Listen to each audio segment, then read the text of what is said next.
Ladies and gentlemen, please welcome Ms. Carla Limcaoco. Thank you, Murphy, for the very kind introduction. Good afternoon.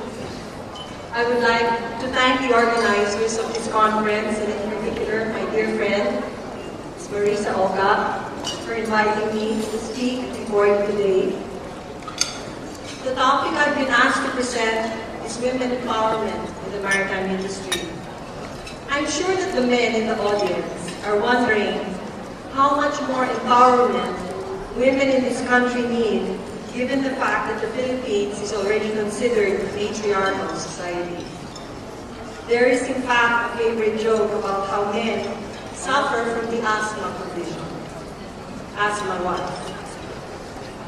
I would like to say at the onset that women empowerment is not in any way a feminist movement. It is not a vehicle to assert that women are more superior or that we are better than men.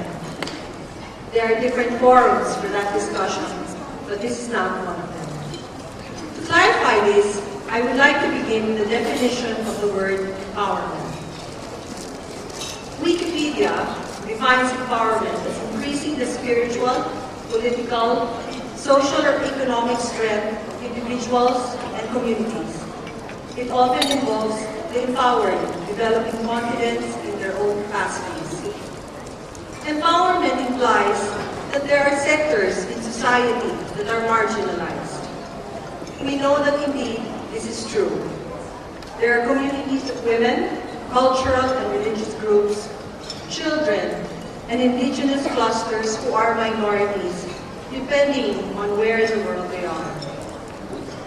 Another definition of empowerment is the process of increasing the capacity of individuals or groups to make choices and to transform these choices into desired actions and outcomes. I believe that the operative word here are choices and transform. Transform what? Transform themselves and the society around them. Empowerment is not limited to women because men and women alike are each called upon to make their own contribution to society. However, for purposes of this afternoon, I will focus on this process of making choices and undertaking transformation for women in the maritime industry. Why focus on women in this industry? For two reasons.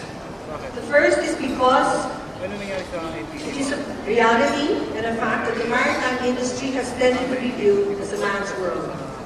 As such, the participation of women in various industry roles has not been as visible or as recognized as that of men. In addition, there are many women in various communities that are beneficiaries of the maritime industry who need to be reached out to and assisted. It is for this reason that Women in Maritime Philippines Association was established in 2007, and it is in my capacity as president of the organization that I speak before you today. WIMAPHIL, as we call ourselves, was initiated by the IMO Regional Coordinator for East Asia, Attorney Brenda Pimentel, in response to the direction of the IMO for women to take a more active role in issues involving the maritime industry and the accomplishment of the United Nations Millennium Development Goals. Our basic philosophy is summarized in the words of UN Secretary General Ban Ki-moon when he said, "Achieving gender equality and empowering women is a goal in itself. It is also a condition for building healthier, better educated, more peaceful, and more prosperous societies. When women are fully empowered and engaged, all of society benefits. Only in this way can we successfully take on the enormous challenges confronting our world, from conflict resolution and peace building to fighting AIDS and reaching all the other Millennium Development Goals." WIMAPHIL has 300 active members in different parts of the country grouped into regional chapters. Our activities have focused on educating and involving women on the MDGs and how these impact on our society and our country. The women in our association come from all sectors of society, from seafarers' wives to employees of government agencies like Marina, EPA, and the Coast Guard, representatives from the private sector, students, and others who are interested to participate in our advocacies. In a nutshell, our thrust focus on women in seafaring, seafarers' wives, and related communities, as well as all women in maritime organizations. According to a 2003 study done by the ILO, the potential of women seafarers has in general attracted remarkably little attention from commentators and policymakers. It says women represent between 1 and 2% of the world's 1.25 million seafarers, serving on some 87,000 ships. This study was done in 2003, so it's a little bit outdated, but I'm sure that the numbers haven't moved remarkably. In the Philippines, the largest supplier of seafarers in the world merchant fleet, only 225 women out of then 230,000 seafarers appear on the International Seafarers Register from 1983 to 1990. And again, I apologize because there are no updated figures.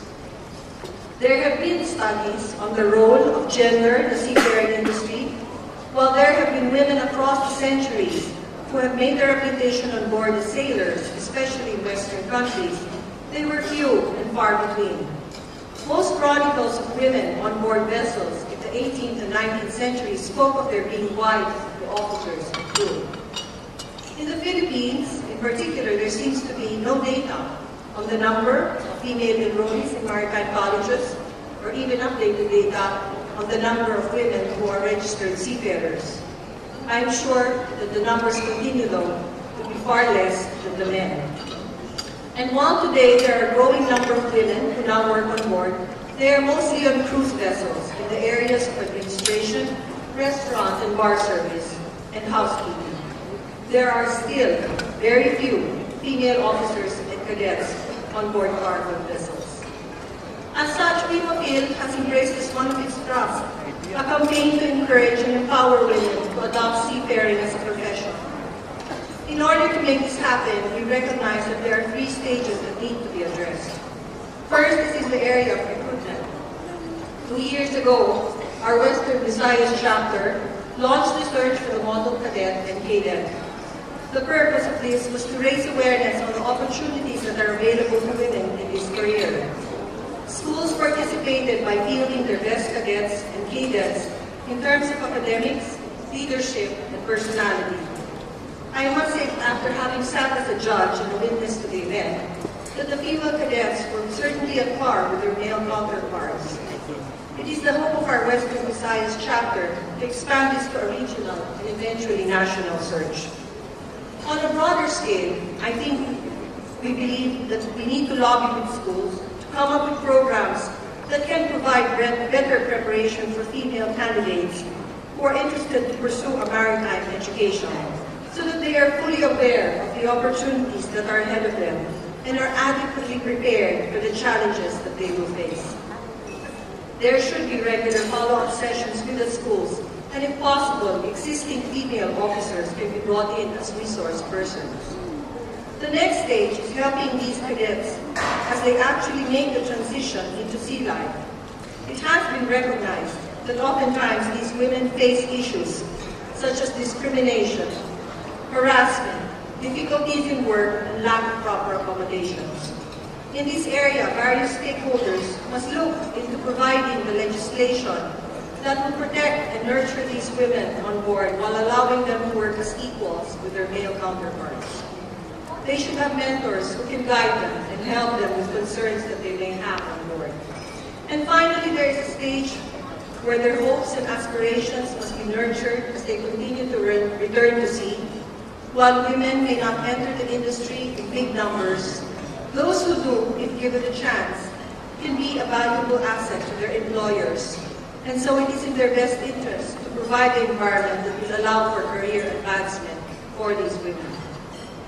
I would like to believe that the time has arrived for these issues to be seriously addressed on both the local and international level. I know that in the IMO, the issue of gender equality in seafaring continues to be an ongoing interest and imperative. It is common knowledge that seafarers' wives live very challenging lives.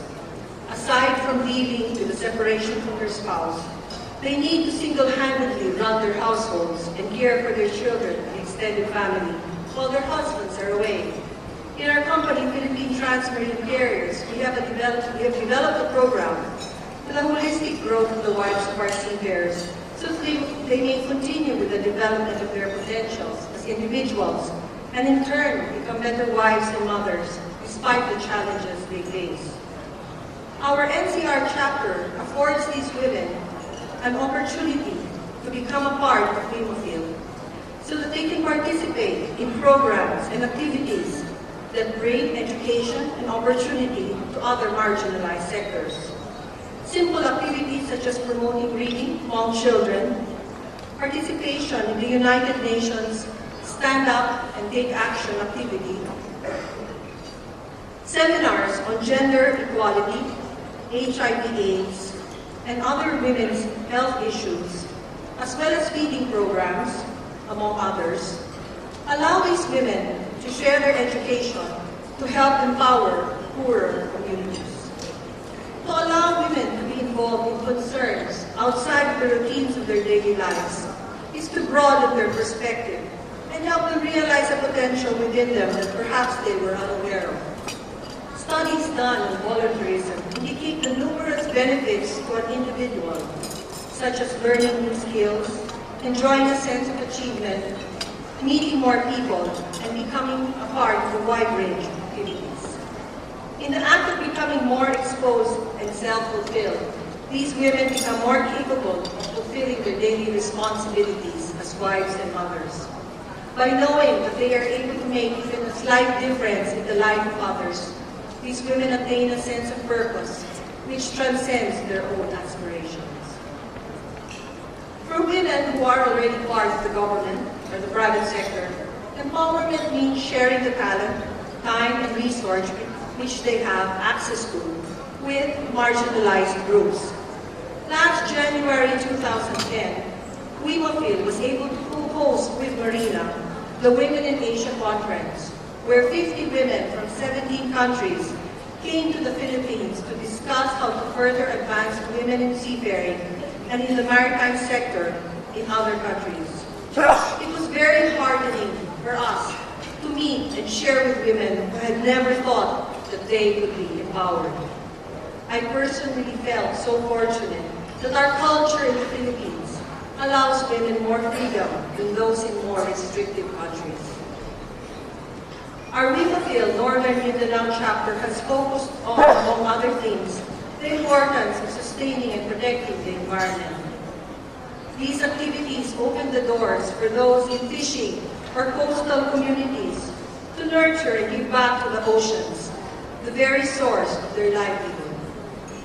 Given the growing concerns of climate change and its consequence on food and livelihood, it is imperative that we all participate in efforts to nurture the earth that has been ravaged by improper usage of resources. I would also like to take this opportunity to mention that women empowerment also focuses on helping women network and support each other in their struggles to break the glass doors and ceilings which are often found in the organizations in which they work. Being in a man's world often poses challenges for women who want to realize career growth in shore-based offices. While this is not an objective of Limcaoco, I have been privileged to become a part of an organization that has made women empowerment in the organization their focus. Women in Shipping and Trading Association, or WISTA, was created for women in management positions who work in maritime transport organizations and related trades. By networking and sharing common concerns and participating in various forums together, women who are maritime lawyers, brokers, insurers, salvage operators, and the like are given the